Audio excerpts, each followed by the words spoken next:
Dawn broke, cold and unforgiving, casting long shadows across the cobblestone alleyway. A light mist hung in the air, clinging to the cobblestones like a shroud, adding an eerie atmosphere to the scene. The silence of the morning was shattered by a scream, a sound that echoed through the narrow streets. A huddled figure stood at the entrance of the alleyway, pointing with a trembling finger, eyes wide with fear. The victim lay sprawled amidst the refuse, a single red rose clutched in his lifeless hand, a stark contrast to the grim surroundings. He was a man in his prime, well-dressed but now lying in the dirt, his fine clothes sullied by the grime of the alley. His eyes stared vacantly at the sky, forever robbed of their sparkle, a haunting reminder of the life that once was. Who was this man, and who could have committed such a heinous act? The questions hung heavy in the air. The air crackled with tension as the constable arrived, his presence adding a sense of urgency to the scene. His face, weathered by years of dealing with the city's underbelly, remained impassive, yet his eyes betrayed a flicker of concern. Yet even he couldn't ignore the chill that snaked down his spine, a feeling that something was terribly amiss. This was no ordinary crime. The circumstances were unusual, the clues sparse and enigmatic. The investigation began, a slow and methodical dance of questions and clues, each step revealing more about the mystery. The alleyway, now a crime scene, teemed with life as constables and curious onlookers alike went about their business, each contributing to the growing tension. A sense of unease settled upon the town, a creeping dread that whispered in the shadows, hinting at secrets yet to be uncovered. The town, once a picture of idyllic charm, now buzzed with suspicion. Every corner seemed to hide a secret, every shadow a potential threat. Whispers followed the constables as they moved through the crowd, their every move scrutinized. The townsfolk's eyes were filled with fear and curiosity, each person wondering who among them could be trusted. Who was the killer lurking among them? The question hung in the air, heavy and oppressive. The baker, a burly man with flour-dusted hands, became an immediate suspect. His broad shoulders and stern face made him an easy target for suspicion. His temper was legendary, fueled by a jealousy as potent as the rum he hid beneath his counter.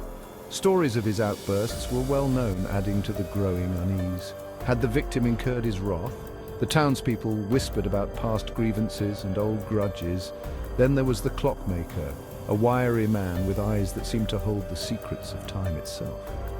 His presence was both intriguing and unsettling. He was a recluse, his only solace the intricate mechanisms of his craft. The ticking of clocks was his constant companion, a rhythm that kept him apart from the world. Some whispered of strange rituals, of forbidden knowledge sought in the dead of night. His workshop was a place of mystery, filled with shadows and secrets. Suspicion also fell upon the apothecary's assistant, a woman of sharp wit and even sharper tongue. Her intelligence was both admired and feared. She possessed a knowledge of herbs and potions that bordered on the uncanny, her remedies both healing and harmful. Her skills were unmatched, but her intentions were questioned. Had a concoction gone wrong, or was it a deliberate act of malice? The line between healer and harm-doer was thin, and she walked it with a careful balance. The investigation continued, with detectives meticulously combing through every piece of evidence they could find. They were unearthing secrets buried deep within the town's heart, secrets that had been hidden away for far too long. The baker's wife, a woman worn down by years of her husband's drunken rages, revealed a startling piece of information that could change everything. She spoke of hushed arguments late at night, of the victim's name spoken with venom and anger that echoed through their home. The darkness had taken root in her husband's eyes, she said, a darkness that chilled her to the bone and made her fear for her life. Could this be the motive they were seeking? The detectives pondered, trying to piece together the puzzle. Meanwhile, the clockmaker remained an enigma, his alibi as intricate and unyielding as one of his clockwork creations, adding layers of complexity to the case. He spoke in riddles, his words echoing the relentless ticking of his clocks, each tick a reminder of the time slipping away. Was he a genius toying with the investigation, or did he truly have nothing to hide? The detectives couldn't be sure. The apothecary's assistant, however, provided a more straightforward alibi, one that seemed almost too perfect. She had been tending to a sick child on the night of the murder, her presence verified by a grateful family who vouched for her. Yet the suspicion lingered, fueled by the whispers that refused to be silenced, whispers that hinted at hidden truths lurking in the shadows of this small town. Days turned into weeks, each passing moment tightening the knot of fear in the pit of the townspeople's stomachs. The killer walked among them, unseen, unknown. Or was it just one killer? The constable, a furrow etched deep in his brow, wasn't so sure.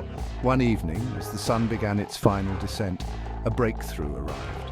A small, leather-bound book was discovered, tucked away in the clockmaker's workshop. Its pages, filled with cryptic symbols and diagrams, hinted at a darker side to the seemingly harmless artisan. Could this be the key to unlocking the mystery?